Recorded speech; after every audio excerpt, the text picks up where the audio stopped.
I had a man those days. It's one of the men that had blessed me most when it comes to ideology of money in those days. And I was doing multi-choice. I was doing DSTV. So he built about a 300 million house in Lukbeju Ekiti.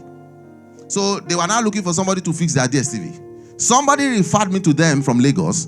And then I bought this new baby boy that time from US, Legacy, cha-cha-cha. So when I got to him, I took 2 of my boys to go and fix. He wanted a dual view. So I'm like, okay, let's go fix for him. We drove there.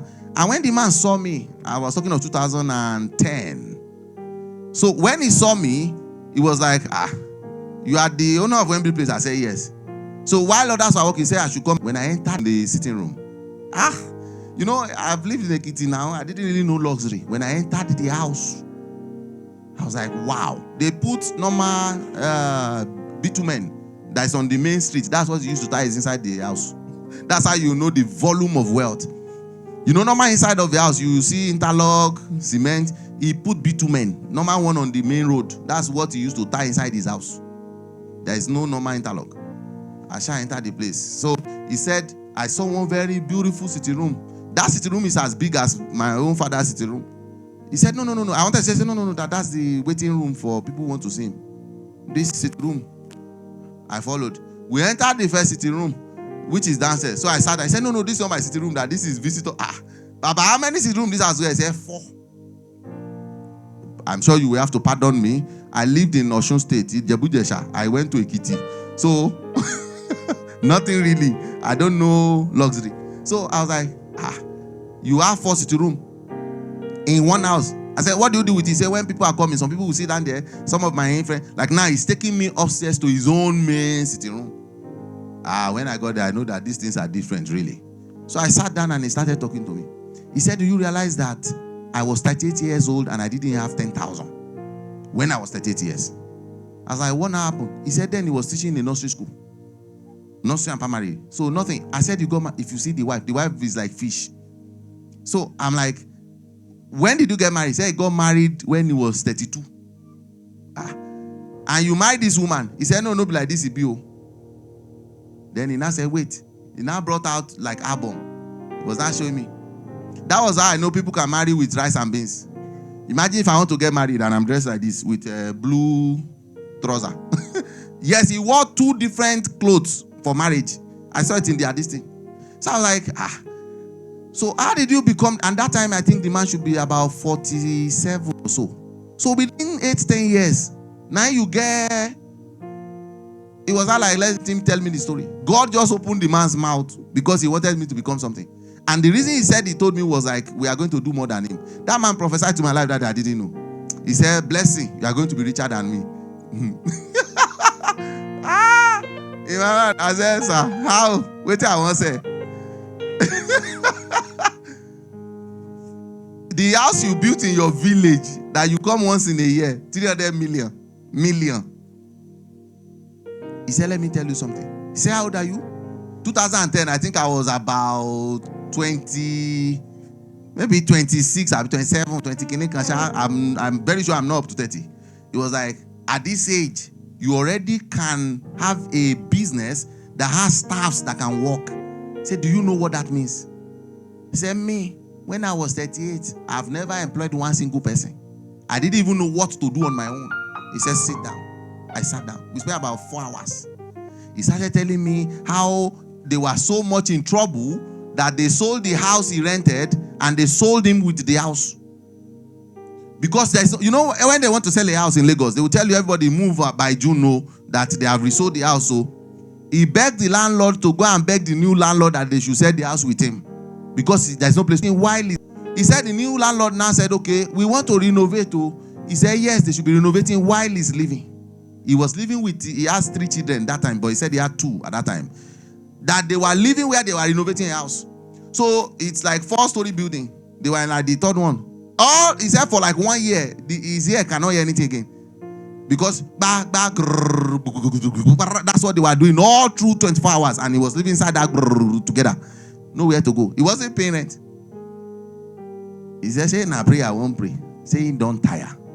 So one of those days, all these uncles, normal uncles, where no send him papa before. One of them now called while he was in that That person was not you day site. He said, no, in a house. Your house. He didn't hear quarry. He said, no, that they renovate the house. So why are you in the house they are renovating? He said nothing. He said they learn the process. Because he couldn't tell that he cannot afford. Uncle, all these uncles from little distances. Now I say, look at how God works. So, because he now say, I don't know that you are interested in all of these menial jobs. He said, you know what? Go to our papa. That one of our friends is looking for somebody who can help him with supervising people in his ship to understand that they were stealing his things. Since you have interest in all these bagarabuguru that go there, I will call him. That was how he went there. For like the first 1 year, he told me the story himself. The first 1 year, nothing was really happening. He would just sit in. Apparently, they were stealing their crude oil. So he would sit there and not make all these thieves steal the crude oil. But when he was there, they were still stealing the crude oil. So he now noticed that they will use jerry can carry. So he started following them and saw they were selling somewhere. So he called the guy that, wait, why not bargain with these people? Now, this is now where the real thing that makes money, value. He told the guy that, sir, there is no way you can stop these people that are stealing.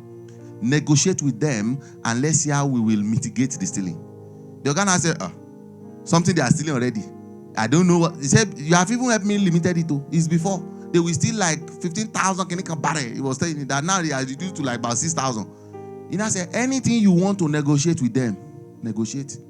So he now went to those boys that were stealing, all these people that are helping them to download the thing and all, and told them that, God said you people are stealing, that there is camera. There was no camera. That let's negotiate. How much is this? How much is this? Let's do it legitimately. So you can carry it even in public. They agreed. The first month that they did it, he said the whole gain that came to him, apart from the one they gave Oga, was 1.3 million. He said that day, I went home. My wife is that wife until tomorrow. I still can't believe it. This wife is, catfish, the way they shine. I said, this woman suffer with you like that. He says, because now so he talk, the man is short. He just say, because he be like this. He say, no. Say he black where that time. Oh. Say na money. Oh. Say na my money. Oh. Say na my money. Oh. Say that time not. Oh. He say now she know they work. Oh. Any country, you go just wake up, they open map. Say where is this?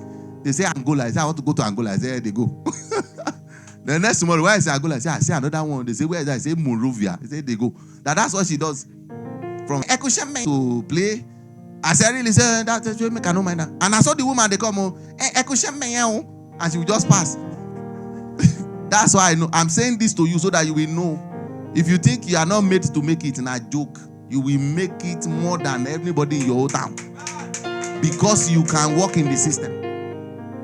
What you are missing now is like you are not learning. You are just grumbling. If you are in distress and you are just angry about the distress, instead of you to continue to learn, by the time God opens the door, you will not have the capacity to cope with that system. That's where the problem lies. And He knows how to direct your path, but you are ignoring it. Some of us are still entertaining ourselves. For what? You are in this condition and you are the one that is watching football. You say, I cannot kill myself. I'm not asking you to kill yourself. I'm saying invest in yourself. If you don't trust yourself as much as investing, say now me from outside go trust you. Because even the words of your mouth are not correct. Some people you are talking to them, they don't really like what you say. And they won't tell you. So they think you are not intelligent enough. And you are praying. God has opened the door, but your own capacity is low. God's system is the world. It's not going to come and open it to you specially. It's already open to everyone. You are the one to operate with it. Even this work you are doing, there are certain things you tell your guy will promote you tomorrow. Okay, some people understand what I'm saying. You just say, sir, there's something I think about. You say, what happened to Joseph now? Maybe we shared it now. Joseph just came and said the interpretation of the dream. Your guy say, since now you know him. In this place of work, if you give your guy one idea that can improve the product sales, just imagine your company makes $1 million for the whole year, and you tell them something that will make them 3 million. What do you think you are becoming? Head of product, salary 3.5 million, vacation 3 times per month, a bit per year.